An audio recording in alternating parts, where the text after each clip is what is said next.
Hello, Dylan and Lexi. Let's keep going with this book. Isn't it exciting? Oh, here we go again. By the time they returned, it was dark. The other girls looked at Jonathan with awe in their golden eyes, for they had seen him disappear from where he had been rooted for so long. He stood there, congratulations, for less than a minute. I'm a newcomer here. I'm just beginning. It is I who must learn from you. I wonder about that, John, said Sullivan, standing near. You've less fear of learning than any gull I've seen in 10,000 years. The flock fell silent, and Jonathan fidgeted in embarrassment. We can start working with time if you wish, Chiang said, till you can fly the past and the future. And then you'll be ready to begin the most difficult, the most powerful, the most fun of all. You will be ready to begin to fly up and know the meaning of kindness and of love. That's what Daddy's motto, isn't it, with you guys? Work hard, be kind. Huh? A month went by, or something that felt about like a month, and Jonathan learned at a tremendous rate. He always had learned quickly from ordinary experience, and now, the special student of the elder himself, he took in new ideas like a streamlined, feathered computer. But then the day came that Chiang vanished. He had been talking quietly with them all, exhorting them never to stop their learning and their practicing, and their striving to understand more of the perfect, invisible principle of all life. Then as he spoke, his feathers went brighter and brighter, and at last turned so brilliant that no gull could look upon him. Oh, so bright. Jonathan, he said, and these were the last words that he spoke, keep working on love. Oh, isn't that beautiful? When they could see again, Chiang was gone. As the days went past, Jonathan found himself thinking time and again of the earth from which he had come. If he had known there just a tenth, just a hundredth of what he knew here, how much more life would have meant.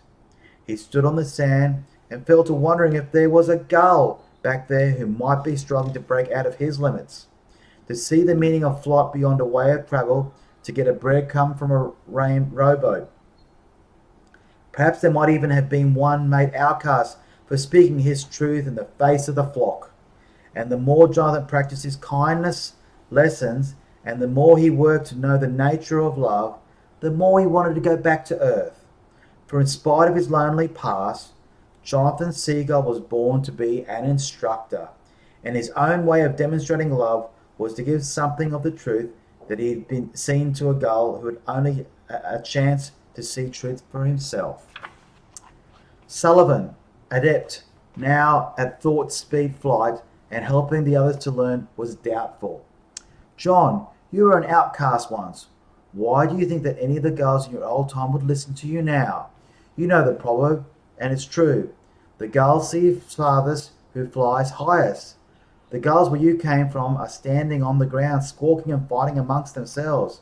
They're 1,000 miles from heaven, and you say you want to show them heaven from where they stand? John, they can't see their own wingtips. Stay here. Help the new gulls here, the ones who are high enough to see what you have to tell them. He was quiet for a moment, then he said, what if Chiang has gone back to his old worlds? Where would you have been today? The last point was the telling one, and Sullivan was right.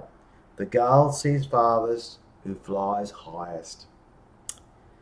Jonathan stayed and worked with the new birds coming in, who were all bright and quick with their lessons. But the old feeling came back, and he couldn't help but think that there might be one or two gulls back on earth who would be able to learn too. How much would he have known by now if Chiang had come to him on the day that he was outcast? Sully, I must go back, he said at last. Your students are doing well. They can help you bring the newcomers along. Sullivan sighed, but he did not argue. I think I'll miss you, Jonathan, was all he said. Sully, for shame, Jonathan said in reproach. And don't be foolish. Why are we trying to practice every day if our friendship depends on things like space and time?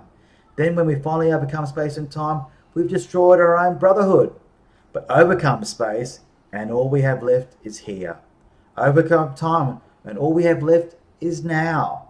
And in the middle of here and now, don't you think we might see each other once or twice? Sullivan Seagull laughed in spite of himself. You crazy bird, he said kindly. If anybody can show someone on the ground how to see 1,000 miles, it will be a Johnathan Livingston Seagull. He looked at the sand. Goodbye, John, my friend. Goodbye, Sally. We'll meet again. And with that, Johnathan held in the thoughts an image of the great gull flocks on the shore of another time, and knew with practiced ease that he was not bone and feather, but a perfect idea of freedom and flight, limited by nothing at all. Babies, I hope that you were able to see the farthest by flying the highest. Love you. See you tomorrow. Mwah, mwah, mwah, kissy monsters.